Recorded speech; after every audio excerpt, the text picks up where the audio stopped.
இன்னைக்கு இருக்கிறாருன்னா அவருக்கு சமூக வலைத்தளத்தை சரியாக பயன்படுத்த தெரியவில்லை என்றால் என்னுடைய கருத்து. எதை திறந்தாலும் பயங்கரமாக இருக்கிறது. அதனுடைய தலைப்புகளே எங்களை தலை சுத்த வைக்கிறது. இதை பார்க்க கூடாது, அதைத்தான் நாங்கள் எல்லாம் பார்ப்போம். அதைத்தான் அவர் பார்க்கிறார், அதனால அவர் பேசுகின்றார். பல காலமாக நாங்கள் தேடின நண்பர்களை இந்த Facebook கூடாக கண்டுபிடிக்கிறோம், டிக்டாக் கூடாக கண்டுபிடிக்கிறோம், ஸ்னாப்சாட் கூடாக திரும்ப உறவுகளை புதுப்பித்துக் கொள்கிறோம். இந்த ஊடகங்களை தனிப்பட்ட பழிவாங்கல்களுக்காக பாவிக்க வலிக்கிடும் பொழுதுதான் பெரிய பிரச்சனைகளை இந்த சமுதாயம் எதிர்நோக்கி கொண்டிருக்கிறது. உங்களோட நோக்கம் இலக்கு சரியாக இருந்தால் பலமான இதை எடுத்துக்கொண்டு அதை பயன்படுத்தி கொண்டு போனால் அது உங்களுக்கு நல்ல ஒரு பலமாகத்தான் இருக்கும். இந்த விடுப்பு பார்க்கிற குணம், அடுத்தவனை எட்டி பார்க்கிற குணத்தை மையமாக வச்சு கொண்டேதான் இன்றைக்கு சமூக வலைத்தளங்கள் அனைத்தும் இயங்குகின்றன. கொரோனா பெருந்தொற்று காலத்தில் சமூக இடைவெளி எல்லாம் இல்லாமல் போன போது அந்த இடைவெளியை நிரப்பினது சமூக ஊடகங்கள் என்பதை நாம் மறந்துவிடக் கூடாது. எப்படி சமைப்பது என்பதை கூட சாட்சியில கேட்டு சமைக்க வேண்டிய சூழல் மாறி இருக்கின்றது. சமைச்சு பேரண்ட் தான் போட்டுக்கிறேன், சாப்பிட்டு பேரண்ட் கூட ஃபாலோவர்ஸை நிறைய வச்சுக்கிறவரை நாங்க பிரபலமாக்கி கூட்டிக் கொண்டே வச்சு பாடசாலைகளிலும் அல்லது கல்வி சாலைகளிலும் அவர்களுடைய கைகளாலே பரிசுகளை கொடுக்கிறோம். இன்றைக்கு பிள்ளைகளுக்கு யாரை நாங்கள் முன்னுதாரணமாக காட்டுகிறோம்? சமூக வலைத்தளங்கள் தமிழ் உறவுகளை இணைக்கும் பாலமா அல்லது பலவீனமா?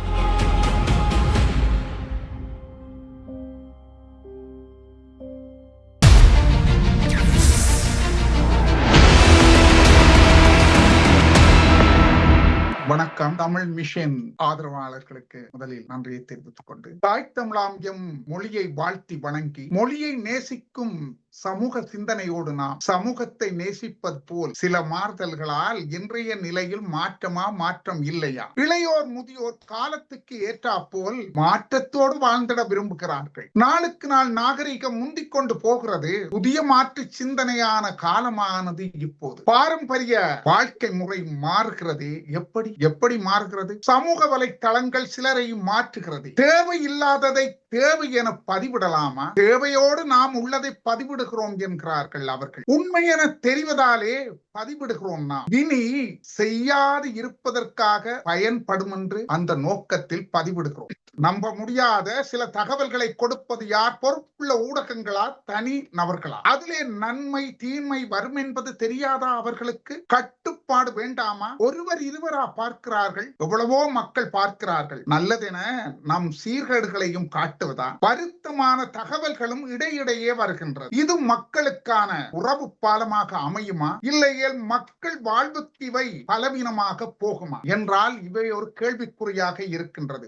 அரங்கமும் அதிர்வும் உரிமை பேச்சு எங்கள் மூச்சோடு என்று நாம் தேடிக்கொண்ட விடயம். சமூக வலைத்தளங்கள் தமிழ் உறவுகளை இணைக்கும் பாலமா அல்லது பலவீனமா என்றால் பயனுள்ள பாலமாக இருக்கிறது என ஒரு அணியினரும், உறவுகளை பிரிக்கும் பலவீனமாக வருகிறது என்று இன்னொரு அணியினரும் இங்கு தங்கள் கருத்துக்களை முன்வைக்க வருகிறார்கள். பயனுள்ள பாலமாக இருக்கும் என்று அந்த அணியின் முதல் கருத்தாளர் வருகின்றார். எவ்வளவு பயன் பெறும் தேவைகள் இருக்கின்றது? கொண்டாட்டங்கள், துயர் பகிர்வுகள், அவசர தேவைகள் துரிதமாக பார்க்க கேட்க சமூக வலைத்தளங்கள் உதவுகிறது என்று கலைஞரும் கவிஞரும் இயக்குனரும் பேச்சாளருமாகிய திரு தங்கராஜா சுதர்சன், வாருங்கள் உங்கள் கருத்துடன். வணக்கம் அனைவருக்கும். அரங்கம் அதிர்வு இந்த ஒரு அருமையான இந்த தலையங்கத்தோடு இணைந்து பேசுவதையிட்டு மகிழ்ச்சி அடைகின்றேன். தமிழ் சமூகத்தை எது இந்த காலத்தில் இணைக்குது என்று சொன்னால், எங்களுடைய சமூக வலைத்தளங்கள் இன்று எங்களுடைய தமிழ் மக்களுக்கு ஒரு பக்க பலமாக, ஒரு பிரயோசனமாக இருக்கின்றது. எங்களுடைய உரிமைகளை வென்றெடுப்பதற்கு நாங்கள் அன்றைய நாட்களிலே சில ஊடகங்களை நாங்கள் அணுக வேண்டும். அந்த ஊடகங்கள் கூட எங்களுடைய உரிமைகளை மறுத்து பக்க சார்பாக செயற்பட்டு கொண்டிருந்தன. அதையெல்லாம் உடைத்தெறிந்து இன்று இந்த வலைத்தளங்களூடாக எங்களுடைய குமுறல்களை நாங்கள் வெளிக்கொண்டு வந்து பிற நாட்டு மக்களும் பார்த்து மக்களுடைய அந்த அபிலாஷைகள், அந்த தேவைகளை புரிந்து கொள்ளக்கூடிய ஒரு பயனுள்ள உறவுகளை இணைக்கின்ற ஒரு பாலமாக இந்த சமூக வலைத்தளங்கள் இன்று இருப்பது எங்களுக்கு ஒரு சால சிறந்த ஒரு வழிகாட்டி என்றே சொல்லலாம். உதாரணமா பாருங்க, நாங்கள் பிரிஞ்சிருக்கிறது எல்லாத்தையும் இணைக்குது. அது பல காலமாக நாங்கள் தேடின நண்பர்களை இந்த Facebook கூடாக கண்டுபிடிக்கிறோம், டிக்டாக் கூடாக கண்டுபிடிக்கிறோம், ஸ்னாப்சாட் கூடாக திரும்ப உறவுகளை புதுப்பித்துக் கொள்ளுகிறோம். இந்த சமூக வலைத்தளங்கள் பாருங்கள், எங்களுடைய உறவுகளை புதுப்பித்துக் கொள்றதுக்கு கூட ஒரு அடிப்படை ஒரு ஒரு ஒரு தளமாக இருக்கிறது. பல சமுதாயத்தில் நடக்கின்ற சீர்கேடுகள் எல்லாம் அன்றைய நாட்கள் எங்களுக்கு தெரியாது. இன்று பார்த்தீங்கள் என்று சொன்னால் ஒவ்வொரு வலைத்தளங்களூடாக சிறு சிறு பிரிவுகளாக ஒரு யூடியூபராக அவர் ஏதாவது ஒன்றில் செயற்படுறவர்கள் அந்த மறைமுகமாக இருக்கின்ற அந்த மனிதர்களுடைய அந்த உண்மை முகத்தை வெளிக்கொண்டு காட்டுகிறார்கள். அப்பொழுது எங்களுக்கு புரியும், நாங்கள் இந்த பக்கத்துக்கு போகக்கூடாது, இந்த பக்கத்துல செயற்படக்கூடாது, நாங்கள் யார், எங்களுடைய இனம் என்ன, நாங்கள் எப்படி செயற்பட வேண்டும் என்பதை இப்படி புரிந்து கொண்டு நாங்கள் நடக்கக்கூடிய ஒரு வாய்ப்பையும் இந்த சமூக வலைத்தளங்கள் எங்களுக்கு அள்ளி தருகிறது. பாருங்கள், அன்றைய நாட்களிலே இந்த திறமைகளை பற்றி நான் சொல்லுகின்ற பொழுது பல திறமைகள் மழுங்கடிக்கப்பட்டிருந்தது. இன்றைக்கு பாத்தீங்கன்னு சொன்னா இந்த சமூக வலைத்தளங்களுடைய இந்த ஒரு ஆர்வத்துல ஒரு தனக்குள்ளே இருக்கிற திறமையை வெளிக்கொண்டு காட்டுகிறதுக்கு ஒவ்வொரு கலைஞனும் ஒவ்வொரு பொதுமகனும் அதுல வருகின்ற பொழுது, ஓஹோ, இவருக்கு இவ்வளவு திறமை இருந்தா, இன்றைக்கு அவருடைய திறமைகளை நாங்கள் பார்த்து ரசிக்கின்றோம். ஆனால் இந்த சமூக வலைத்தளங்கள் இல்லாத காலத்துல பலர் தங்களுக்குள்ளே குமுறிக் கொண்டிருந்தார்கள். தங்களுடைய திறமைகளை வெளிக்கொண்டு போவதற்கு ஒரு சந்தர்ப்பத்தை எங்களுக்கு இந்த சில ஊடகங்கள்லாம் நான் இருந்தது, அவை வழங்கவில்லை என்று. ஆகவே எங்களுடைய உறவுகளை சமூக வலைத்தளங்கள் மிக மிக ஒரு இதா இணைச்சு கொண்டிருக்கு. இன்றைய பாருங்க, பிரான்ஸ்ல எலெக்ஷன் நடக்க போகுதுன்னு சொல்லி பார்த்தால் சமூக வலைத்தளங்கள்ல சிறு சிறு யூடியூபரா இயங்குறவ எல்லாரும் அவைகளை கொண்டு காட்டினோம். இத்தனை பேர் இன்றைக்கு களமிறங்கி இருக்கிறோம் என்று சொன்னால் இந்த சமூக வலைத்தளங்களுடைய அந்த செயற்பாடுதான் அவர்களை கொண்டு முன்னுக்கு காட்டி எங்களுக்கு எல்லாம் செய்திருக்கிறேன்னு சொன்னால் அவர்களுக்கும் நாங்கள் இந்த நன்றி சொல்ல வேண்டும். இந்த சமூக வலைத்தளங்களை நடத்துகிறவர்கள், அதை கொண்டு செல்கிறவர்களுக்கு எங்களுடைய ஒரு சமுதாயத்திலே ஒரு பக்க பலமாக இந்த சமூக வலைத்தளங்கள் எங்களுடைய தமிழ் மக்களை, உறவுகளை இணைக்கின்றது. எங்களுடைய உரிமைகளாக இருக்கட்டும், போராட்ட ரீதியாக இருக்கட்டும், கல்வி ரீதியாக இருக்கட்டும், ஒரு மனிதாபிமான அடிப்படை தேவைகளாக இருந்தாலும் அவை இணைத்து விட்டுகின்றது. தாயகத்திலே பாருங்கள், பல மக்கள் அவதிப்படுகிறார்கள் என்று எடுத்து காட்டுகிறார்கள், இவர்களுக்கு தேவை இருக்கிறது என்று எடுத்து காட்டுகிறார்கள். ஆகவே இந்த புலம்பெயர்ந்த மண்ணிலே வாழுகின்ற இந்த தமிழர்கள் எல்லாம் முன்வந்து அதை பார்த்து உதவி செய்கிறார்கள். சில பித்தலாட்டங்கள் நடக்கிறது, நான் இல்லை என்று சொல்லவில்லை. அந்த பித்தலாட்டங்களை எல்லாம் தவிர்த்து நாங்கள் பல உதவிகளை செய்திருக்கிறோம் என்று சொன்னால் இதற்கு எங்களுக்கு ஒரு கை கொடுத்து எங்களை தூக்கி விட்டது இந்த சமூக வலைத்தளங்கள் என்று சொல்லலாம். உண்மையில இந்த சமூக வலைத்தளங்கள் ஊடாக நான் ஒரு கலைஞனாக இருந்து கொண்டு பல என்னுடைய படைப்புகளை நான் வெளிக்கொண்டு வந்திருக்கிறேன். நான் எந்த ஊடகங்கள்ல போய் கேட்கறதும் இல்லை, அதை செய்யறேன். அதை ஒரு தனிப்பட்ட ரீதியினுடைய பேஸ்புக்கோ டிக்டாக்கோ இதனூடாக நான் அப்படி கொண்டு இருக்கிறேன்னு சொன்னால் என்னை போல ஆயிரக்கணக்கான கலைஞர்கள் புலம்பெயர்ந்த மண்ணிலும் தாயகத்திலும் அந்த திறமைகளை கொண்டு அவங்களுடைய மக்களுக்கு அவர்கள் காட்டுகிறார்கள். எங்கள் சமூகத்திலே நடக்கின்ற பல பிரச்சனைகளை படைப்புகளாக எடுத்துக்கொண்டு கூட காட்டுவதற்கு இது ஒரு வலைப்பின்னலாக செயற்பட்டு தமிழ் மக்களுக்கு மிக மிக ஒரு பொக்கிஷமாக இந்த வலைத்தளங்கள் இருக்குது என்று சொல்லுகிறேன். நடுவர் அவர்களே, இந்த சந்தர்ப்பத்தை வழங்கியதுக்கு உங்களுக்கு நன்றி கூறி விடைபெற்றுக் கொள்கின்றேன். நன்றி, வணக்கம். நன்றி சுதர்சன், உங்கள் கருத்துக்கு. பாலமான தொடர்பு சாதனம் கொண்ட காலம் இது என்று அவர் சொன்னார். போனை எடுத்தோமா, பதிவுகளை போட்டோமா, கோவில் பதிவு, பொது விடயங்கள் சமூக வலைத்தளங்களில் பார்க்க மக்களுக்கு உதவுகிறது என்று இன்றைய காலத்தில் அவர் தன்னுடைய கருத்தை முன்வைத்திருக்கின்றார். மனிதரது மனநிலையை மாற்ற வந்த சாதனமா இது என்ற இயக்கத்துடன் உறவுகளை பிரிக்கும் பாலமாகிறது அந்த அணியில் வருகிறார். பயனுள்ள தேவைகளை மட்டுமா செய்கிறது? பயனற்ற காரியங்களையும் அல்லவா செய்கிறது? இருப்பதை இல்லை என்றும் ஏமாற்றும் சாதனமாக வருகிறது. கலைஞரும் கவிஞரும் சிந்தனைவாதியும் தொகுப்பாளருமாக்கிய திரு அமிர்தநாயகம் சத்யநாதன், வாருங்கள் உங்கள் கருத்துடன். அனைவருக்கும் வணக்கம். இன்றைக்கு சமகாலத்திலே பேசுபொருளாக இருக்கின்ற ஒரு விடயம் இன்றைய ஊடகங்களின் சமூக நிலைப்பாடு. இதை பற்றிய ஒரு கருத்தரங்கை நாங்கள் வைக்கலாம். முதலிலே என்னென்று சொன்னால், எம்மவர்களுக்குள் இருக்கிற பெரிய பிரச்சனை சமூக வலைத்தள ஊடகங்கள், தொழில்முறை ஊடகங்கள் என்பதற்கு இடையிலான வித்தியாசங்கள் இல்லாமல் இருப்பது, அல்லது அதை தெரிந்து கொள்ளாமல் இருப்பது, அல்லது அது பற்றிய தெளிவான அறிவில்லாமல் இருப்பதுதான் இன்றைய பெரிய பிரச்சனைகளுக்கு காரணமாக அமைகின்றது. சரி, நாங்கள் அந்த விடயத்துக்கு நாங்கள் ஆழமாக போகாவிட்டாலும் சமூகத்திலே இந்த ஊடகங்களின் பிரதிபலிப்புகள் எவ்வாறு இருக்கிறது என்று பார்க்கும் பொழுது நாங்கள் முற்றுமுழுதாக இது சமூகத்துக்கு நன்மை பயக்கின்றது என்று சொல்ல முடியாது. அதை நான் ஆணித்தரமாக அடித்து சொல்வேன். அதுக்கு பலவித உதாரணங்களும் எங்களுக்குள்ளே இருக்கிறது. இன்றைக்கு நாங்கள் ஒரு விடயத்தை பேசுவதற்கு நாங்கள் எடுக்கும் பொழுது முதலிலே எங்களுக்கு கிடைக்கின்ற தரவுகள் அல்லது செய்திகள் எல்லாம் பொய்யான தரவுகளாகத்தான் எங்களுக்கு இருக்கின்றது. எவ்வளவுதான் உண்மையான சம்பவங்கள் நடந்தாலும், உலகம் முழுவதும் நடந்தாலும், எங்களுக்கு முதலில் கிடைப்பது பொய்யான தரவுகள். இந்த பொய்யான தரவுகளை ஏன் அவர்கள் கொடுக்கிறார்கள் என்று சொன்னால், தாங்கள்லாம் முந்தி செய்திகளை கொடுக்க வேண்டும் என்ற ஒரு ஆதங்கத்தில், ஒரு அவாவில், அல்லது தாங்கள் தங்களை முன்னிலைப்படுத்த வேண்டும் என்ற ஒரு அவாவில் அவர்களை தவறான செய்திகளை கொடுத்து கொண்டிருக்கிறார்கள். அதாவது வாசகர்களை அல்லது அது பார்வையாளர்களை ஈர்க்க வேண்டும், அதன் மூலம் கூடுதலான வருமானத்தை ஈட்டிக் கொள்ள வேண்டும் என்ற ஒரு வியாபார சிந்தனை. ஊடகங்கள் வியாபார சிந்தனையுடையவைதான், அது தவிர்க்க முடியாதது. ஆனால் நாங்கள் முந்திக் கொள்ள வேண்டும் என்ற விதத்திலே தவறான செய்திகளை அவர்கள் கொடுக்கிறார்கள். இது உண்மையில் ஒரு தார்மீக செயற்பாடும் இல்லை, ஒரு ஊடக தர்மமும் இல்லை என்பதை அவர்கள் அறவே மறந்து விடுகிறார்கள். அதை விட இன்றைய சமூகத்திலே புரியோடி போயிருக்கிற பெரிய பிரச்சனை என்று சொன்னால், இந்த ஊடகங்களை தனிப்பட்ட பழிவாங்கல்களுக்காக அல்லது தனிப்பட்ட விடயங்களுக்காக அதை சுயமாக அவர்கள் பாவிக்க வலிக்கிடும் பொழுதுதான் பெரிய பிரச்சனைகளை இந்த சமுதாயம் எதிர்நோக்கி கொண்டிருக்கிறது.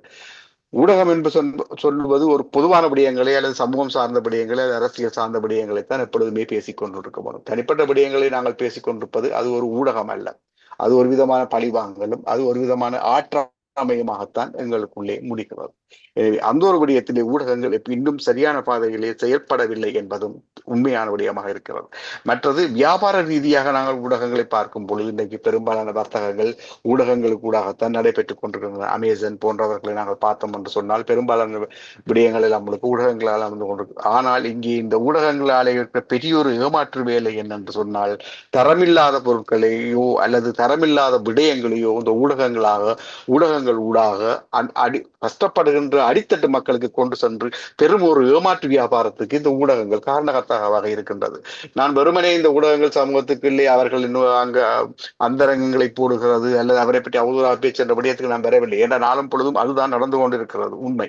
கொஞ்சம் ஆழமாக நாங்கள் ஒரு அரசியல் நோக்கிலே, ஒரு வியாபார நோக்கிலே, ஒரு சமூகம் என்ற நோக்கிலே நாங்கள் போய்கொண்டிருப்போம் என்று சொன்னால், இன்றைக்கு உலகம் முழுவதும் ஏமாற்றப்படுகின்ற ஒரு விடயம், எல்லாரையும் ஏமாற்றுகின்ற ஒரு விடயமாகத்தான் இந்த சமூக ஊடகங்கள் என்பது போய்கொண்டிருக்கிறது. நாங்கள் சொல்லுகின்ற பெரும் ஊடகங்கள் என்று நாங்கள் சொல்லுகின்ற விடயங்கள் கூட அவர்கள் இன்றைக்கு அரசியல் சார்ந்த செய்திகளை அவர்கள் வெளியிடும் பொழுது தங்களுடைய அரசு சார்ந்ததோ அல்லது நிறுவனங்கள் சார்ந்த ஒரு பக்கச்சார்பான செய்திகளைத்தான் அவர்கள் வெளியிடுகிறார்கள். அது வேறு விஷயம்.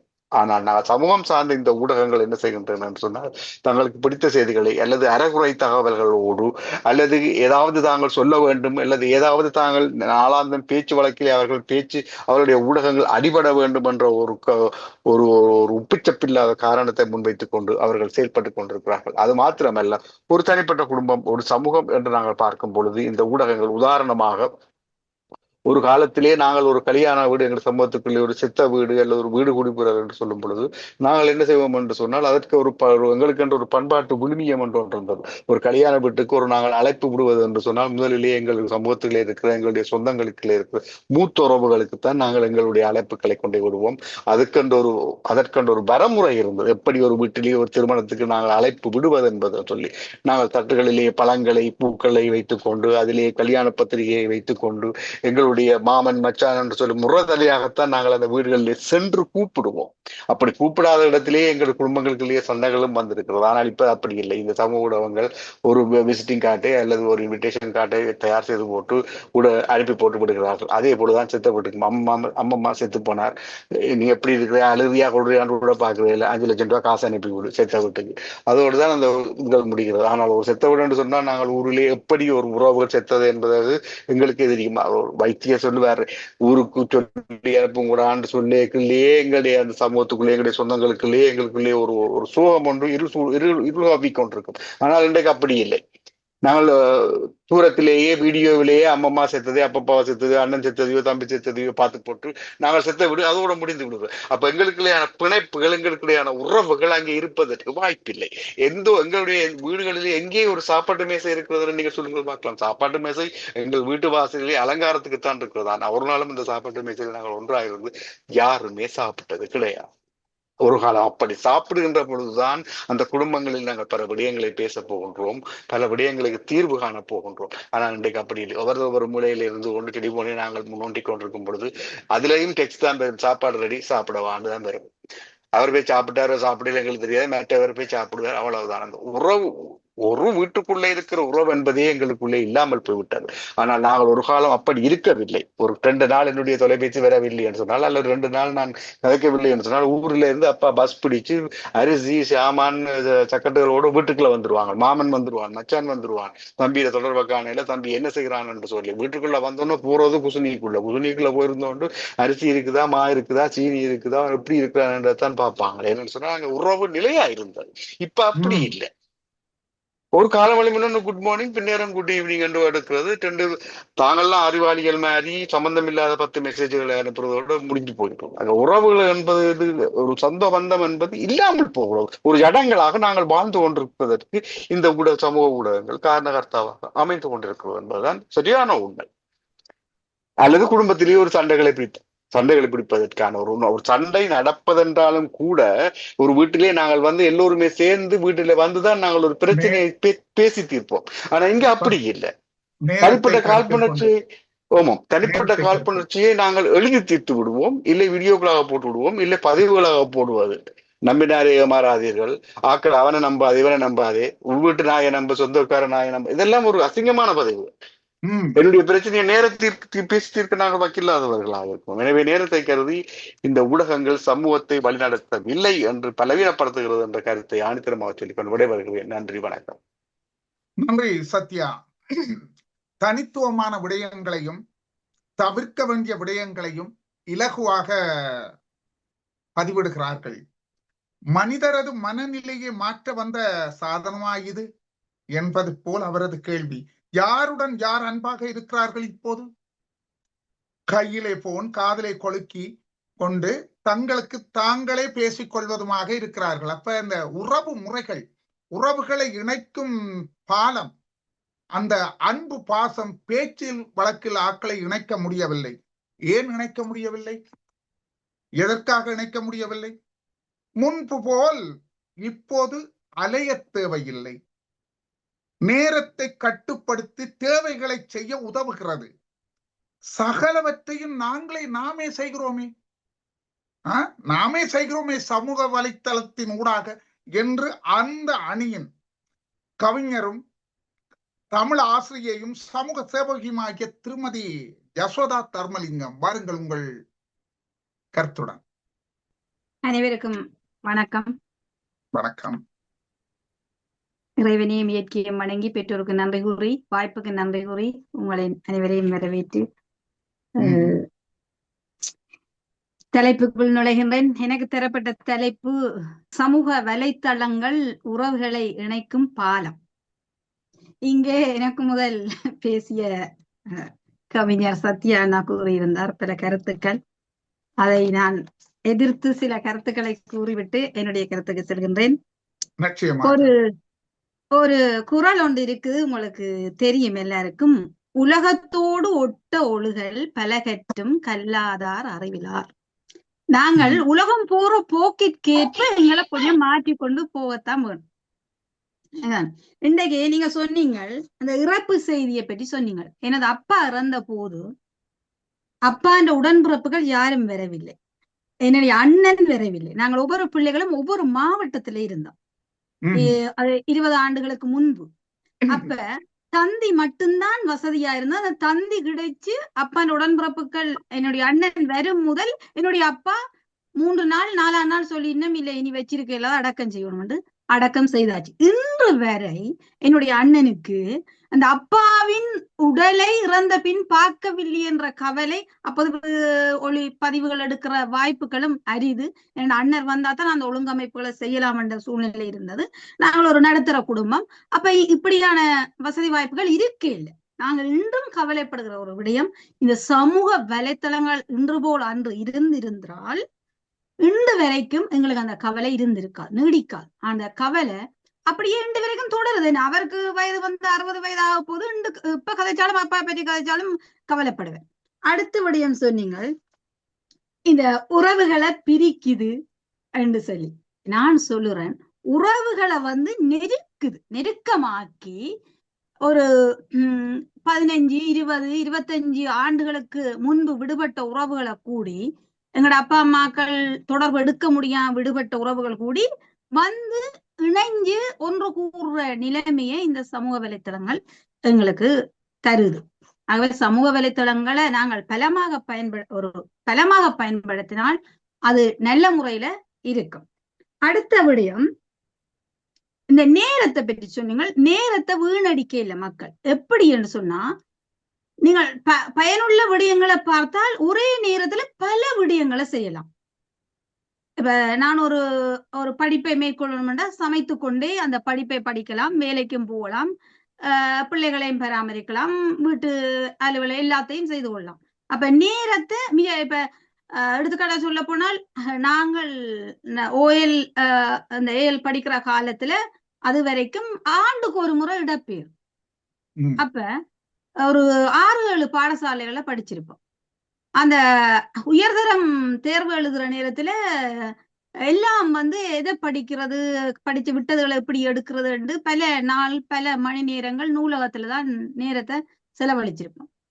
அப்ப இன்றைக்கு அந்த நிலையில என்ன, உங்களுக்கு ஒரு பாடத்திட்டம் என்ன என்று தெரிஞ்சால் ஆசிரியர் உதவி இல்லாமலே, கற்பித்தல் இல்லாமலே நாங்கள் அந்த தலைப்ப சமூக வலைத்தளத்துல தேடினா எங்களுக்கு கிடைக்குது. சரி, நான் இப்ப என்னுடைய கருத்துக்கு வருகிறேன். உங்களுக்கு தெரியும், 2019ஆம் ஆண்டு கொரோனாவின் தாக்கம் இந்த உலகையே உலுக்கியது. இந்த காலகட்டத்துல இந்த இப்படி ஒரு தாக்கம் ஏற்கனவே வந்திருக்க வாய்ப்பில்லை, அவ்வளவு பெரிய தாக்கம். அந்த சமூக வலைத்தளங்கள உதவியுடன் இந்த உறவுகள் வந்து இணைக்கப்பட்டு தனிமைப்படுத்தப்பட்டவர்கள் கூட மீண்டு எழக்கூடிய ஒரு சூழ்நிலை இருந்தது. அது எல்லாருக்கும் தெரியும், நீங்க மறக்க முடியாது. அடுத்தது, இந்த பழங்காலங்கள்ல இந்த முனிவர்கள் போய் காட்டுல போய் தவம் செய்து பெரிய இந்த கட்டாந்தரையில இருந்து இலகுலைகளை சாப்பிட்டு பழங்களை சாப்பிட்டு தான் இந்த பல விடயங்களை கற்றார்கள், வரங்களை பெற்றார்கள். இன்றைக்கு உங்களுக்கு என்ன இல்லை, என்னத்தை பெறணும்? நீங்கள் தவமும் செய்ய தேவையில்லை, விரதமும் இருக்க தேவையில்லை, முழுக்க கிடைக்குது. எல்லாத்தையும் கொண்டு வந்து நீங்கள் இருக்கிற இடத்திலேயே அப்படியே தள்ளி விடுது சமூக வலைத்தளங்கள். நீங்கள் எதை நோக்கி போறீங்க, உங்களோட நோக்கம் இலக்கு சரியாக இருந்தால், பலமான இதை எடுத்துக்கொண்டு அதை பயன்படுத்தி கொண்டு போனால் அது உங்களுக்கு நல்ல ஒரு பலமாகத்தான் இருக்கும். அடுத்தது, இந்த வேலை வாய்ப்பு. முன்னைய காலகட்டங்கள்ல பாத்தீங்கன்னு சொன்னா ஒரு வேலை வாய்ப்புன்றது ஒரு நண்பர்கள் வட்டத்துக்குள்ளேயும் உறவினர்கள் வட்டத்துக்குள்ளேயும் தான் இருந்தது. அதாவது இங்க சொல்லி நம்பூஷா உரையுண்டு. அப்ப அந்த நிலை மாறி எல்லாரும் ஒரு ஆள் ஒரு வேலை இல்லாம இன்றைக்கு இருக்கிறாருண்டா அவருக்கு சமூக வலைத்தளத்தை சரியாக பயன்படுத்த தெரியவில்லை என்றது என்னுடைய கருத்து. அந்த சமூக வலைத்தளங்களின் ஊடாக எத்தனையோ வேலை வாய்ப்புகளை பெற்றுக்கொள்ற வழிகள் இருக்குது. நீங்க உங்களோட தகுதிக்கு ஏற்ற மாதிரி வேலைகளை பெற்றுக்கொள்ளலாம். இப்ப சமூக வலைத்தளங்கள் இல்லாத காலங்கள்ல, இந்த குமுக தொடர்புகள் இப்படி இந்த வலைத்தளங்கள் இல்லாத காலத்துல ஒரு குடும்பத்துல ஒருவர் பணி செய்தால் அவருக்கு பணி மாற்றம் ஒரு தூர மாவட்டத்துக்கு வந்துட்டு சொன்னால் போக மாட்டினான். அதால பணி நீக்கம் பெற்று வறுமைக்கு உட்பட்டார்கள் எல்லாம் இருக்கணும். இப்ப மேற்படி படிக்கணும், ஒரு வேற மாவட்டத்துக்கோ அல்லது வேற நாட்டுக்கோ போகணும்னு சொன்னா போக மாட்டினோம். என்னன்னு சொன்னா தொடர்புகள் குடும்ப உறவுகள் விட்டு போயிரும். ஆனால் இன்று நீங்கள் நாடு கடந்தும் போய் பணி செய்யறதுக்கு ஒரு துணிவோட இருக்கணும். சரிதான், படிப்பையும் மேற்கொள்ளினோம். அது எதனாலேண்டா இந்த சமூக வலைத்தளங்கள பயன்பாட்டினால். அடுத்த விடயம், ஒவ்வொரு வீட்டிலையும் வீட்டுக்கு ஒரு இணையதளம் இருக்கு. யூடியூப் திறக்காதவர்கள் இல்லையென்றே சொல்லலாம். இப்ப இது என்ன செய்யுதுன்னு சொன்னால், 2000-3000 ஆண்டுகளுக்கு முன் வந்த நீதி நூல்களை படிச்சு அதை வாழ்க்கையில பயன்படுத்த முடியாமல் வாழ்ந்து கொண்டிருக்கிறவர்களை கூட இந்த இணையதளங்கள் ஒரு வழிப்படுத்துது. பயம், எங்க என்ன பற்றி யாரும் தவறா பிழையா எழுதி போடுவானோ சொல்லி போடுவானோ என்ற பயத்தில மக்கள் கொஞ்சம் கொஞ்சமாக நேர்மையாக உண்மையாக வாழினம். கண்காணிப்பு ஒளிப்பதிவு எங்கேயும் இருக்குது. ஒரு கடையில களவெடுக்கலாம், திருடன் கூட திருட்ட விடுற நிலையில தான் இன்றைக்கு இருக்குது. அப்ப இந்த சமூக வலைத்தளங்கள் உங்களுக்கு ஒரு பலம் தான். அடுத்தது ஒரு விளையாட்டு வீரன்ற திறமைய, அந்த வீரன்ற விளையாட்டு திறமைய நீங்க ஒரு விளையாட்டு திடல்ல தான் பார்க்கலாம். அதே போலதான் 4 சுவருக்குள்ள ஆடியும் பாடியும் நடிச்சு கொண்டிருந்த பல பேற்ற ஆளுமைகளை இன்றைக்கு நீங்கள் சமூக வலைத்தளங்களினூடாகத்தான் பார்க்க முடியுது, வெளிப்படுத்த முடியுது, அவர்களை இனங்காண முடியுது, லட்சக்கணக்கான கோடிக்கணக்கான மக்களுக்கு முன்னால கொண்டு போக முடியுது என்றால் அது சமூக வலைத்தளங்கள பயன்பாடுதான். இன்றைக்கு இருக்கிற சமூக வலைத்தளங்கள்ல செய்யலாம். இப்ப சுருக்கமாக சொல்ல போனால் சமூக வலைத்தளங்கள் ஒரு சேவை வங்கியாக இருக்குது. ஒருத்தருக்கு இரத்த தானம் செய்யணுமா, அல்லது மருத்துவ உதவி தேவையா, அல்லது நிதியுதவி தேவையா, ஏழை பணக்காரர் என்ற வேறுபாடின்றி மக்களை சமநிலைப்படுத்துற ஒரு நிலைய இது ஒரு சேவையா செய்யுது. இப்ப ஒருவருக்கு உதவி செய்யணும்னா கூட எப்படி உதவி செய்யறது, யாருக்கு கஷ்டம் நீங்க சொல்லலாம். அது தவறாக போகுது. நேரத்தை கருத்தில் கொண்டு சுருக்கமாக கூறுங்கள். ஓகே, நீங்க சொல்லலாம் அது பலவீனமா போகுது, சிலர் மோசடி செய்கிறார்கள் என்று. அதைத்தான் சொல்லி இருக்கிறார்கள், பாத்திரம் மறைந்து பிச்சையிடு, ஆற்றில போட்டாலும் மலர்ந்து போடு. உங்களுக்கு இப்ப சமூக வலைத்தளங்களை தேடித்தரும். யாருக்கு நீங்க என்ன செய்யலாம், நாளை நல்லவையை தொடர்ந்தீங்கன்னா அது கிடைக்கும். அதை சுருக்கமாக சொல்றேன், சமூக வலைத்தளங்களால நீங்கள் வீட்டுல இருந்து கொண்டே எல்லா வேலையும், இப்ப பொருட்களை கொள்வனவு செய்யறது என்றாலும் சரி, பிள்ளைகளை கூடி ஒரு 10, 12, 13, 14, 15 பிள்ளைகளை வீட்டுல விட்டுட்டு ஒரு நீங்க கேமரா பூட்டிட்டு வேலைக்கு போய் வேலை இடத்துல இருந்து அவர்களை கண்காணிச்சு கொண்டு வேலை செய்யலாம். ஒரு நம்பகத்தன்மை இல்லாத ஒருவரை வேலைக்கு வச்சிருக்கிறோம்னு சொன்னா இந்த சமூக வலைத்தளங்களோட உறுதிப்படுத்திக் கொள்ளலாம். ஆகவே நிறைய இருக்குது. ஒரு கூர்மையான ஒரு வாளில ஏறி நடக்கிற மாதிரி தான் சமூக வலைத்தளம். அதை நீங்கள் எதற்கு பயன்படுத்துகிறீர்கள் என்றதை பொறுத்துத்தான் அது பலமும் பலவீனமும் இருக்குது. அவை பயனுள்ள வகையில பயன்படுத்தி அதை உறவுகளை இணைக்கிற பாலமாக வாழ்க்கையில முன்னேறி போற ஒரு படி கல்லாக பயன்படுத்தினால் அது பலம் என்று சொல்லி வாய்ப்புக்கு நன்றி கூறி விடைபெறுகின்றேன். நன்றி திருமதி ஜசோதா தர்மலிங்கம். அப்பாவின் இறப்பின் நிகழ்வோடு ஆரம்பித்தார். உறவுகளை இணைக்கிறதுக்கு மிகவும் பொருத்தமாக இருக்கிறது. இவைகளை சொல்லி கொண்டு வந்து முனிவர்களின் கதையையும் கூறி கண்காணிப்பு கேமராக்களுக்கு வந்தார். கல்விசார் விடயத்துக்கள் உறவுகளின் தொடர்புகளையும் கூறினார். ஏதாவது தேவைகளை நாமே பயன்படுத்தலாம், அடுத்தவர்களுக்கு இடையூறு கொடுக்காது இருக்க தேவையானதை இணைக்கும் உறவு பாலமாகத்தான் இருக்கிறது என்று திருமதி யசோதா தன் கருத்தை கூறினார். முன்பு போல் இப்போது இல்லை. செய்யக்கூடாததை செய்தது போல் சொல்லி காட்டி பதிவிடுவதும் நகைச்சுவையின இல்லாத பொல்லாதுகளையும் சொல்றதுதான் இந்த சமூக வலைத்தளம் என்று பல்துறை ஆளுமை மிக்க கலைஞரும் கவிஞரும் ஈழத்தமிழ் விழி திரு நாகலிங்கம் இந்திரன், வாருங்கள் உங்கள் கருத்துடன். என் மதிப்புக்குரிய நடுவர் அவர்களே, சமூகத்தின் அக்கறையோடு பேச்சாளராக வந்திருக்கின்ற என் அருமை சகோதர சகோதரிகளே, உங்கள் அனைவருக்கும் இந்திரனுடைய வணக்கம். இந்த நிகழ்வை இந்த தளத்தினூடாக மக்கள் பார்வைக்கு எடுத்து செல்லுகின்ற இந்த தளத்துக்கும் எனது கோடான கோடி நன்றி.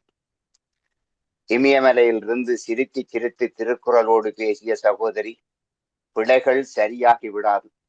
உங்களுடைய ஆதங்கங்கள், உங்களுடைய பேச்சு திறமைகளை மிக நாசூக்காக பேசி தலைவரை தங்கள் வசம் இழுப்பதற்கான இந்த கருத்துக்களை எல்லாம் நாங்கள் பார்த்திருக்கிறோம் பல மேடைகளில்.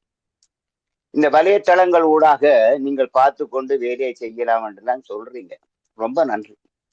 அது எங்கட வீட்டில் நடக்கிறாங்க, அதை பார்த்து கொண்டுதான் சமைக்கணும். என்ன மாதிரி சமைக்கிறது, என்ன மாதிரி பிரியாணி செய்கிறது என்று அங்கே போடப்பட்டிருக்கின்றது. சமைச்சு பாருன்னு தான் போட்டு கிடக்கும், சாப்பிட்டு பாருன்னு போட. நீங்கள் எந்த தளத்தை பார்த்தாலும் தெரியும், சமைத்துப்பா என்று போட்டு இன்னென்ன சாமான் போடுங்கன்னு சொல்லி அதுக்கு ஒரு கைப்பக்குவம் தேவை. எனவே அந்த விடயங்களை நாங்கள் இன்னொரு பக்கம் வச்சு கொண்டு, என் அன்புக்குரியவர்களே, கண்ணால் கண்டதை எழுதினால் அந்த ஊடகம் மக்கள் மனதிலே நிறைந்திருக்கும். கண்டதை எல்லாம் எழுதக்கூடாது. இன்றைய வலைத்தளங்களை பார்க்கின்ற பொழுது எதை திறந்தாலும் பயங்கரமாக இருக்கிறது. அதனுடைய தலைப்புகளே எங்களை தலை சுத்த வைக்கிறது, ஒரு மன அழுத்தத்துக்கு உள்ளாக்குறது.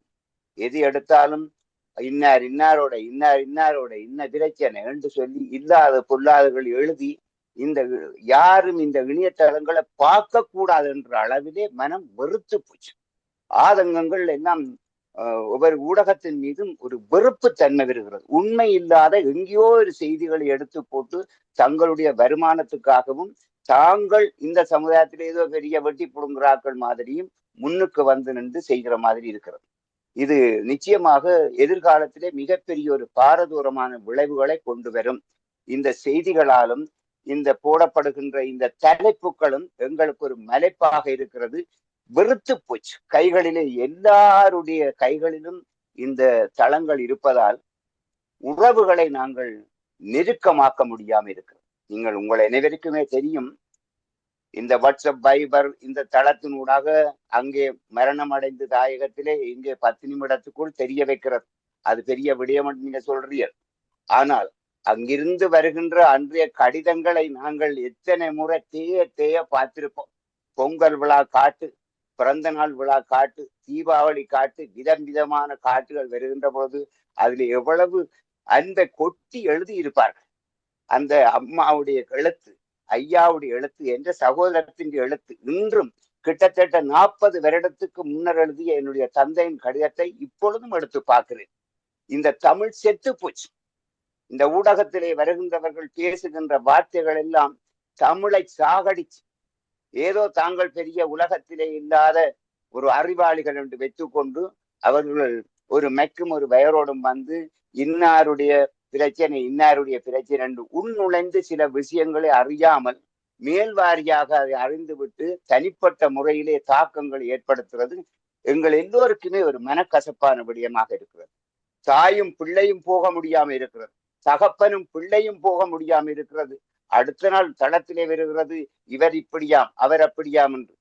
இது ஒரு கண்டிக்கத்தக்க விடயம். இதை நாங்கள் ஒரு சமூகத்தின் ஊடாக மிகப்பெரிய பலவீனமாக சென்று கொண்டிருக்கிறது என்பதை இங்கே ஆணித்தனமாக கூற ஆசைப்படுகின்றேன். அன்புக்குரியவர்களே, உறவுகளோடு நெருக்கமாக வாழ்ந்த காலங்கள் எல்லாம் தொலைந்து ஆங்காங்கே மூளைக்கு மூளை ஒவ்வொரு தினம் ஒவ்வொரு டெலிபோனோடுகளோடு இருப்பதால் எங்களை தேடி வருகின்ற உறவுகள் கூட ஏதோ பிசாதுகளை வீட்டை வந்த மாதிரி வந்து நின்றுட்டு அப்படியே ரங்கி போறது. போய் அங்கால சொல்லினோம், என்னப்பா நாங்க தேடி போனோம், அதுகளெல்லாம் தங்கட பாட்டுல இருக்க, வாங்க கொண்டு போட்டு தங்கட பாட்டுல இருக்கு, இருங்கோ நாடகத்தை பார்த்துட்டு வரோம், இருங்கோ இருக்கு அங்க வாட்ஸ்அப்ல காய்ச்சி போட்டு வரோம். இந்த உறவுகளுக்கு இடையில நெஞ்சார்ந்த அன்பை நாங்கள் துளைக்கிறோம். நெஞ்சார்ந்த அன்பு. என்னுடைய அருமை சகோதரன் சத்யா அவர்கள் சொன்ன வார்த்தைகள் எனக்கு ரொம்ப பிடிச்சது. இந்த ஒரு திருமண விழா நடக்கின்றவங்க நேரடியாக சென்று அங்க வரவேற்று அந்த அடிச்ச காட்டை கொண்ட கொடுத்து சந்தோஷமா வந்துட்டு போங்க. இந்த ஒரு கிழமைக்கு முதலே பலகார சூடுகளும் அதுகளும் இதுகளும் நடக்கின்ற பொழுது அந்த உறவுகளுக்கு இடையில் ஒரு பெரிய நெருக்கம் இருக்குது. மாமன் மச்சான் கொண்டாட்டம், அப்பத்தான் அந்த காதல்கள் பிறக்கும், உறவுகளுக்குள்ளான ஒரு காதல் பிறக்கும். இப்ப அப்படி இல்லையே. வாட்ஸ்அப்ல கல்யாணம் வீட்டுக்கு வாண்டு சொல்லி போட்டு போனா கல்யாணம் பலகாரம் ஒன்றும் தேவை இல்லை. அது வாட்ஸ்அப்ல யாரை போட்டிருக்கணுமா வேட்ட நாங்கள் கொமாண்ட் பண்ணி இருக்கிறோம், அது வந்து சேரும் சாப்பாடு. அப்ப அப்படி இல்லை. உறவுகள் மாமன் மச்சான் பெரியம்மா சின்னம்மா எல்லாரும் வந்து ஒரு கிழமை பந்தல் போட்டு நின்று செய்து அந்த உறவுகளை மாமன் உரிமை என்ற அக்கா என்ற பிள்ளை என்ற அண்ணே என்ற பிள்ளை என்ற அந்த உறவுகளோடு அங்கு கலக்கின்ற பொழுது மிகப்பெரிய ஆனந்தமாக இருக்கு. 4-5 அடங்கு கல்யாணம் விட்டு நடக்கண்டா இதை சாப்பிட்டவர்களுக்கு தெரியும். அடுத்த 4-5 அடங்கு 2 குலசோறு, அதாவது விடியப்புறம் அந்த சட்டிகை போட்டு பழஞ்சோறு குழைச்சி அங்க வந்தவையெல்லாம் சாப்பிடும் பொழுது எவ்வளவு ஒரு ஆனந்தம். இந்த அற்புதங்கள் ஆனந்தங்கள் தொலைஞ்சு போச்சு. ஐயோ, நாங்கள் வெறும் காலை வணக்கமும் மாலை வணக்கம் போடுறது அல்ல, இந்த சமுதாயத்தை எப்படி சீர்திருத்துறது, எப்படி நாங்கள் கொண்டு போறது. எல்லாரும் இந்த ஊடகங்களுக்கு கிடப்பதால் அவர்களுக்கான சிந்திக்கிற தன்மை குறைஞ்சு போச்சு. இது ஒரு மிகப்பெரிய ஒரு கொடூரமான விடயம். நீங்க பாத்தீங்கன்னா தெரியும், அன்றைய காலகட்டத்திலே கிட்டத்தட்ட ஒரு 20-30 வருஷத்துக்கு முதல் வாரதும் போறதுமான தொலைபேசி இருந்தது. அப்பொழுது எங்களுக்கு அந்த தொலைபேசி மட்டும்தான். இப்ப சகல செய்திகளும் யாரை பார்த்தாலும் இப்பத்தான் ஐயா அன்றைக்கு ஒரு நகைச்சுவையா சொல்லியிருந்தார். அந்த பிள்ளைய பார்க்க தலை குனிஞ்சு போண்டுதாப்பா, நல்ல பிள்ளை ஒரு இடங்கள் தலை குனிஞ்சு கொண்டு போறதே இல்லை.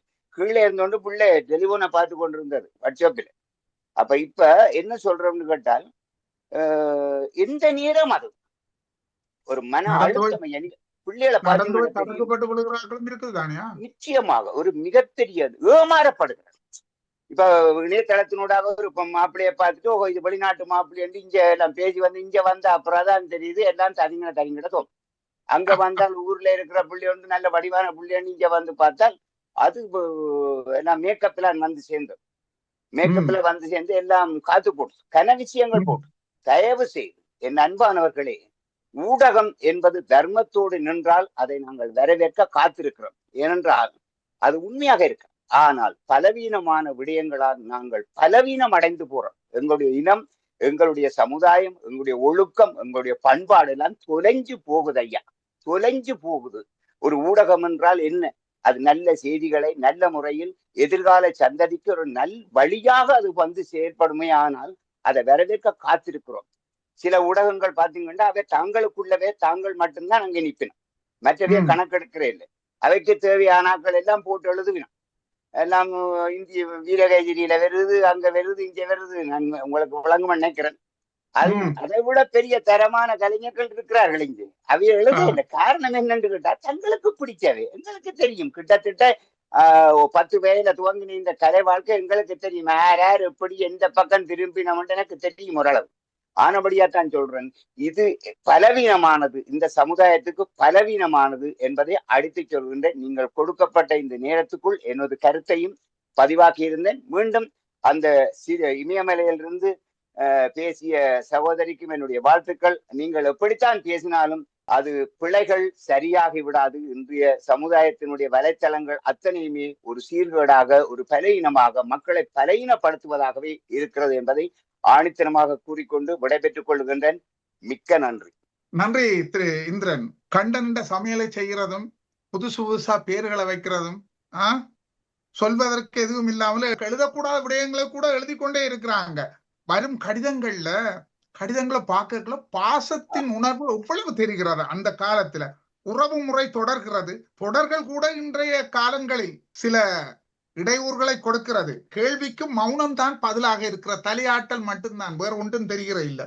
அதனுடன் அவர்கள் வாழ்க்கையும் போகிறது. பாலம் அல்ல, மனிதர்களுக்கு பலவீனத்தையே காட்டுகிறது. நல்ல பயனுள்ள விடயங்களை கேட்கிறது. பாலமாயுது பாலம் இல்லை, பலவீனத்தை தான் கொடுக்கிறது என்று இந்திரன் தன்னுடைய கருத்தை கூறி விடை பெற்றார்.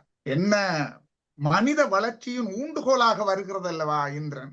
நாளொரு மேனியும் மாதம் ஒரு கடிதமுமாக வந்த காலம் மாறி இந்த காலம் மாறி போய் இப்போ உடனடி தேவைகளை பார்த்து பேசி அறியக்கூடிய பொற்காலமாக வல்லவா இருக்கின்றது இந்த சமூக வலைத்தளம் என்று தன் கருத்துடன் வருகிறார் கவிஞரும் எழுத்தாளரும் சிந்தனைவாதியும் ஆகிய திரு ஈழபாரதி எட்வர்ட் ஜூட் நிக்சன். வாருங்கள் உங்கள் கருத்துடன். அனைவருக்கும் வணக்கம். மிகச்சிறந்த தலைப்புடன் இன்று இந்த விவாதத்தை தொடங்கி இருக்கின்றோம். நல்ல நடுவர், அவர் நல்ல பலவீனமான தலைவர் அல்ல, பலமான நடுவர் நினைக்கின்றேன். பலமான அணியின் தோழர்களே, பலவீனமான அணியின் நண்பர்களே, உங்கள் அனைவருக்கும் மிஷன் தமிழ் ஊடகம் வாயிலாக சந்திப்பதில் மிக மகிழ்ச்சி. இந்திரண்ணன் நல்ல பாடகர், நல்ல பேச்சாளர். ஆனால் திருவள்ளுவர் சொல்றார், எப்பொருள் யாஜார்வார் கேட்பினும் அப்பொருள் மெய்ப்பொருள் காண்பது அறிவு. எது உண்மை என்கிறத நாங்க பேச வேண்டும். பேசுவதெல்லாம் உண்மையாகி விடாது. அது அவரும் சொன்னார், எல்லாரும் சொல்றதெல்லாம் உண்மையாது. ஆனால் நாம் இங்க கவனிக்க தவறியது என்னென்றால், என்னுடைய சகோதரி சொன்னார், இந்த கொரோனா பெருந்தொற்று காலத்துல சமூக இடைவெளி எல்லாம் இல்லாமல் போன போது அந்த இடைவெளியை நிரப்பினது இந்த ஜூம் மாறி இந்த வாட்ஸ்அப் மான சமூக ஊடகங்கள் என்பதை நாம் மறந்துவிடக்கூடாது. அது எல்லாத்துக்கும் மேல தந்தை தாயினுடைய இறப்பு செய்திகளை எல்லாம் அவர் பகிர்ந்து கொண்டார். உண்மையில் அந்த மத்திய கிழக்கு வளைகுடா நாடுகளில் பணிபுரியக்கூடிய சிறு இளைஞர்களுடைய தாய் தகப்பன் அந்த நேரத்தில் தவறிய போது அதை காணொளி வழியாக காணக்கூடிய அந்த வாய்ப்பையும் சமூக ஊடகங்கள் தான் கொடுத்தது. ஒருவேளை சத்யா அண்ணன் சொல்ற மாதிரி, இந்திரண்ணன் சொல்ற மாதிரி, நாங்கள் 20-30 ஆண்டுகளுக்கு பின்னாடி போய் பார்க்கிறார்கள். இங்கே புலம்பெயர் நாடுகளில் இருந்து கொண்டு நாங்கள் பணம் அனுப்பினால் போதுமா என்று. பணம் அனுப்புவதோடு மட்டுமல்ல, அது எல்லாவற்றையும் நாங்கள் நேரடியாக பார்க்கக்கூடியதாக இருக்கின்றது. அது எவ்வளவு ஒரு எங்களுக்கு பலமானது. அதே போன்று கடிதங்களா இருக்கட்டும், தந்தி டெலிகிராம் மெசேஜ், 30 ஆண்டுகளுக்கு பின்னாடி அந்த ஒரு வீட்டுக்கு ஒரு டெலிகிராம் வந்தென்றாலே எல்லாம் பதட்டம் ஆயிடுவார்கள். ஏன்னா ஒரு இறப்பு மாதிரி செய்திகள் தான் வந்து சேரும். அந்த தந்தி வருவதற்கு எத்தனை நாட்கள் ஆகும், ஒரு கடிதம் வந்து சேர்வதற்கு எத்தனை நாட்கள் ஆகி கொண்டிருந்தது. இன்னும் நீங்க ஒரு வாட்ஸ்அப்ல ஒரு மெசேஜை போட்டா, இல்ல ஒரு காணொளி காட்சி வழியா உடனடியாக நாங்க அங்க தோன்றி அவரை பார்க்கலாம், பேசலாம் என்ற எவ்வளவு வசதிகளை நீங்கள் பலவீனம் என்று பேசுகிறீர்கள். ஒரு சில பலவீனங்கள் நாங்கள் எப்படி அதை பயன்படுத்துகிறோம் என்பதில் இருக்கின்றது. ஊடகங்கள் எல்லாம் தவறான செய்திகளை தருகிறது என்று அண்ணன் இந்திரன் சொல்றார். ஆனால் எந்த ஊடகத்தை நாங்கள் பார்க்கின்றோம்? ஒரு ஸ்டாண்டர்டான, ஒரு திறமையான நல்ல ஊடகத்தையே நாங்கள் பார்க்க மறுக்கின்றோம். ஏதாவது அந்த கிசு கிசு செய்திகள், ஏன்னா ஒரு மனிதனுடைய மனநிலை எப்படி இருக்கும் என்றால், அந்த நெகட்டிவ், அது ஒரு எதை பார்க்க கூடாதோ அதைத்தான் நாங்கள்லாம் பார்ப்போம். அதைத்தான் அவர் பார்க்கிறார், அதனால அவர் பேசுகின்றார்.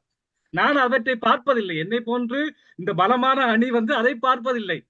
நாங்கள் வந்து நிறைய நல்ல சிந்தனையாளருடைய பேச்சை கேட்கிறோம்.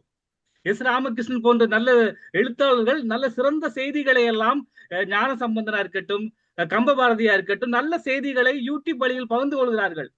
இதை தாண்டி இன்று சிறிய சிறிய குழந்தைகள் எல்லாம் யூடியூப் வழியாக நல்ல பாடல்களை, திருக்குறள் எல்லாம் சொல்கிறார்கள். இதையெல்லாம் நீங்கள் கேட்க வேண்டும்.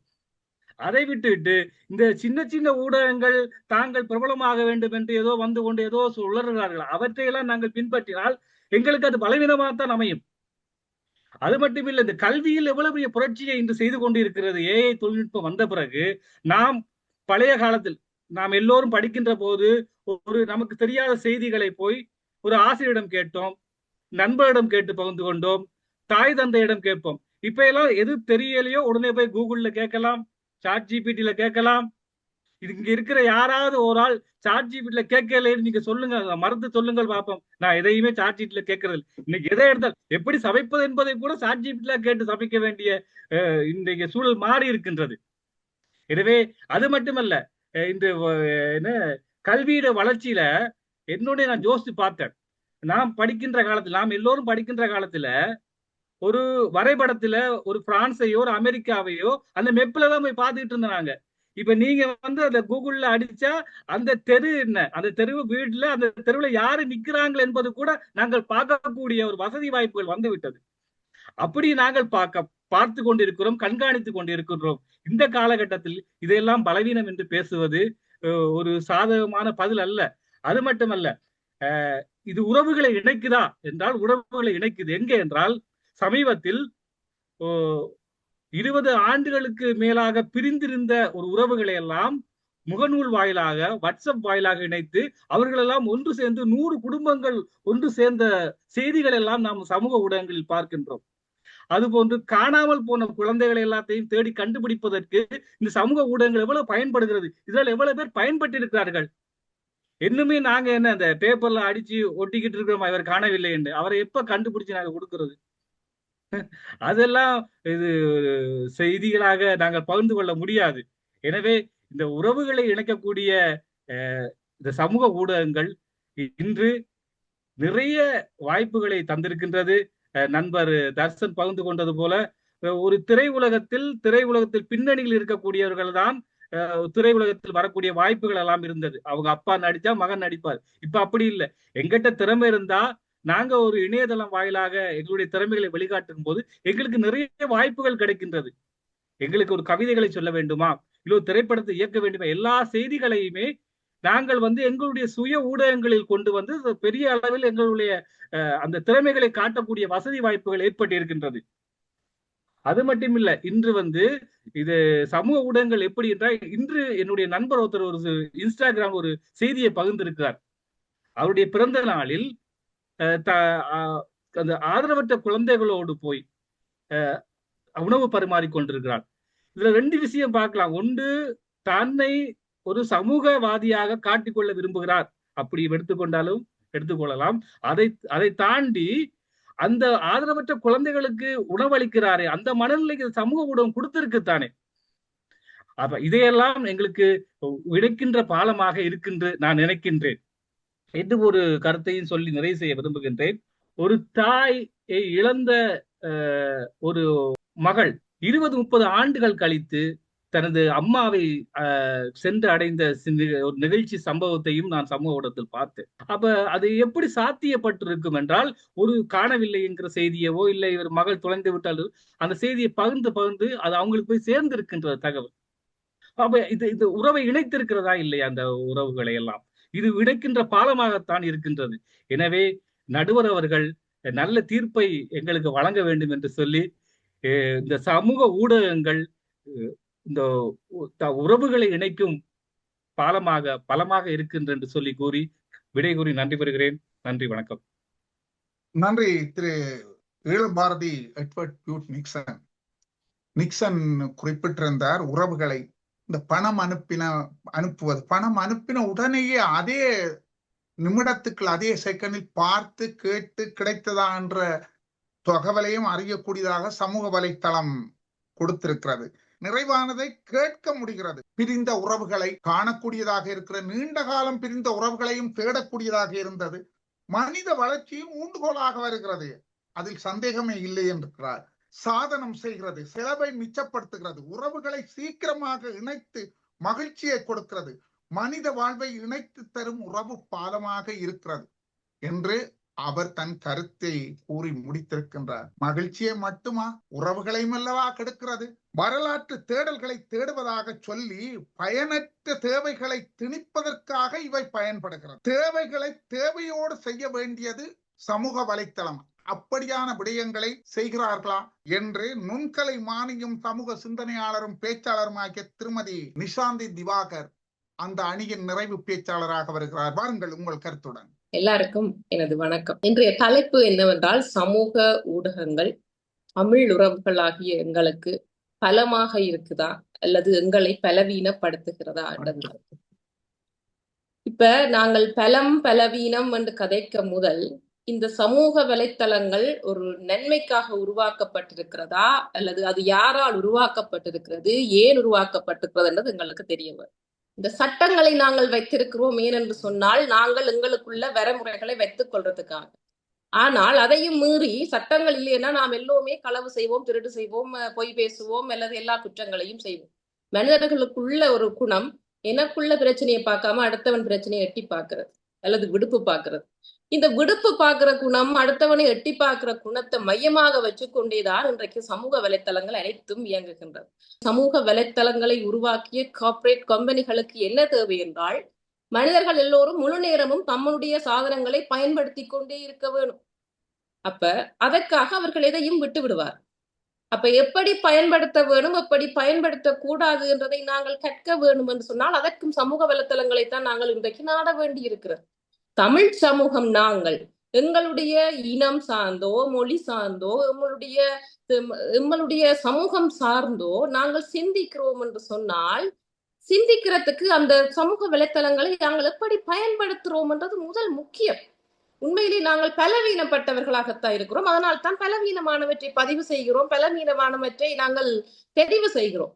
இன்றைக்கு நாங்கள் யாருக்கும் போய் வகுப்படுத்திக் கொண்டு இருக்க முடியாது. அப்ப இங்க வந்து சொன்ன அக்கா சொன்னா என்னண்டா, உறவுகளை இணைச்சுதான் ஏற்றுக்கொள்றோம். நாங்கள் மாவட்டமா இருந்தாலும் சரி, நாடு கடந்து இருந்தாலும் சரி, அன்றைக்கு எங்களுக்கு கஷ்டமா இருந்ததுதான்.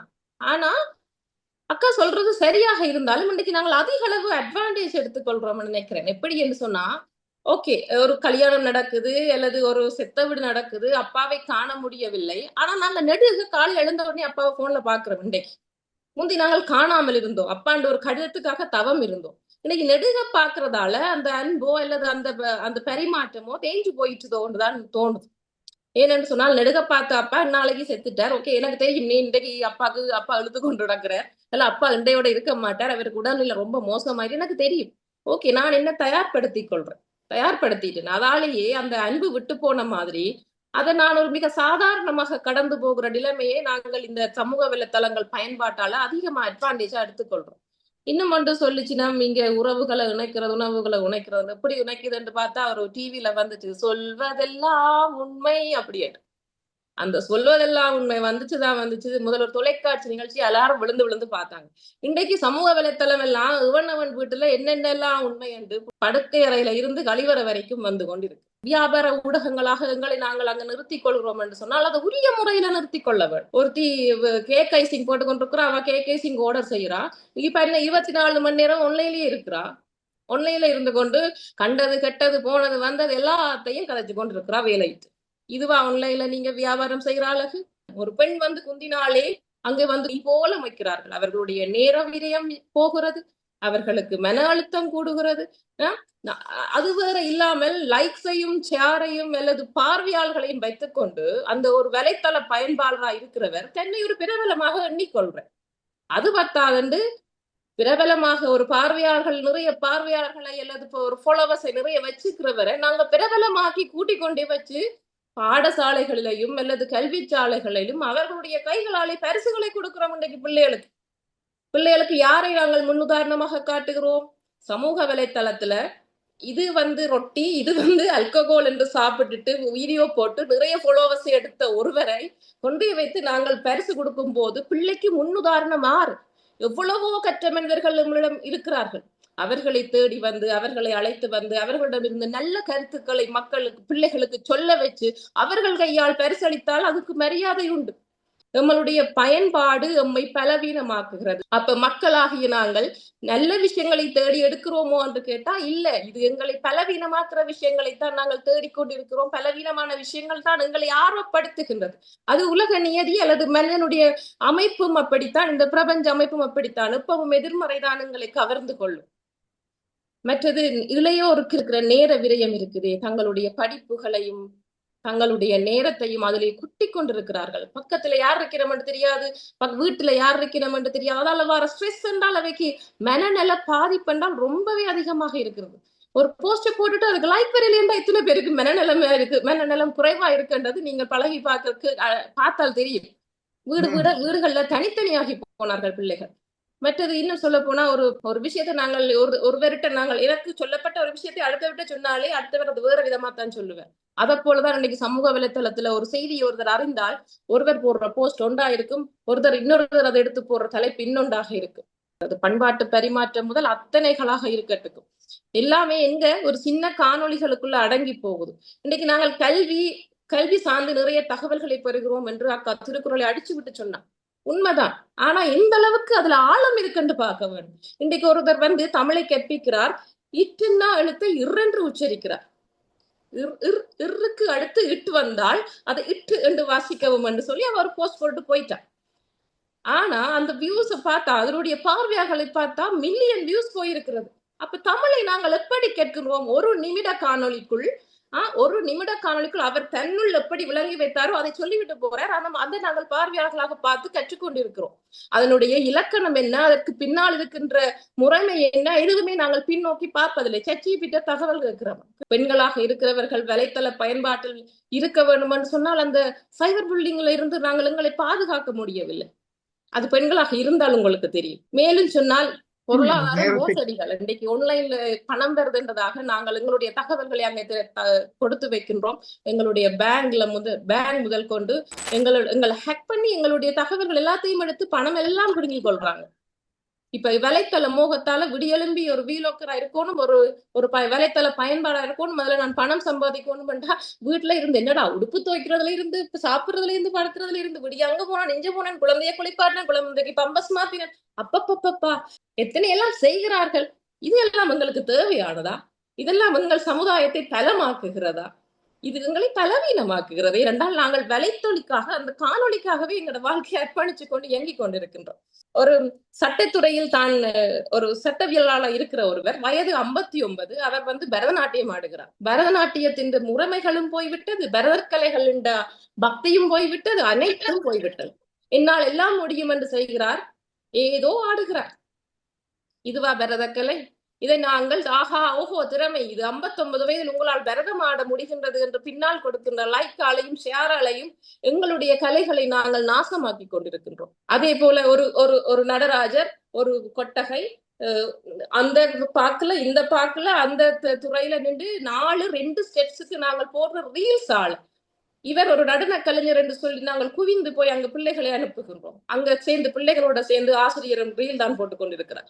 உலக நாடுகளில் நடந்த பல விஷயங்களை நாங்கள் இங்கு சொல்றதுக்கு எனக்கு நேரம் காணவில்லை. பல விஷயங்கள், பல விடயங்கள், பல வன்முறை சம்பவங்கள் சமூக வலைத்தளத்தால் தான் உருவாக்கப்பட்டது என்று ஐநா பதிவுகளை சொல்கிறது. இன்றும் பெரிய இடங்கள் அதை பற்றி விவாதித்துக் கொண்டிருக்கிறார்கள். ஆகையால் இந்த சமூக வலைத்தள பயன்பாடுகளை நாங்கள் பலமாக பயன்படுத்தவில்லை, நாங்கள் பலவீனமாகிக் கொண்டிருக்கின்றோம் என்பதை ஏற்கத்தான் வேணும். இது எம்மை பலவீனப்படுத்துகின்றது என்று கூறி விடைபெறுகிறேன். நன்றி. நன்றி திருமதி நிஷாந்தி திவாகர். அவர் குறிப்பிட்ட சில கருத்துக்களை பாருங்கள். தன்னை பற்றி பாராது பிறரை பற்றி பேசுவது அதிகம் சமூக வலைத்தளங்களில். மனித வளர்ச்சி கெட்டு போகிறது என்கிறார். தொலைபேசிகளால் நிறைய பிரச்சனைகள் வந்து கொண்டிருக்கிற, பழமையை மறந்து பழமை கலைகளை விரும்பாது தப்பா செய்கிற கலைகளுக்குத்தான் இன்று மதிப்புகள் அதிகமாக இருக்கின்றது. மகிழ்ச்சியை மட்டுமா, உறவுகளையும் கெடுக்கிறது. உறவுகளை இணைக்கும் வேகத்தில் பிரிக்கவும் முயற்சி நடக்கின்றது. தொடர்பு சாதனங்கள் நட்பை வளர்க்கும் பாலமாக வேண்டும், இவை பலவீனத்தை தான் தருகிறது என்று தன் கருத்தில் கூறி முடித்தினாய்.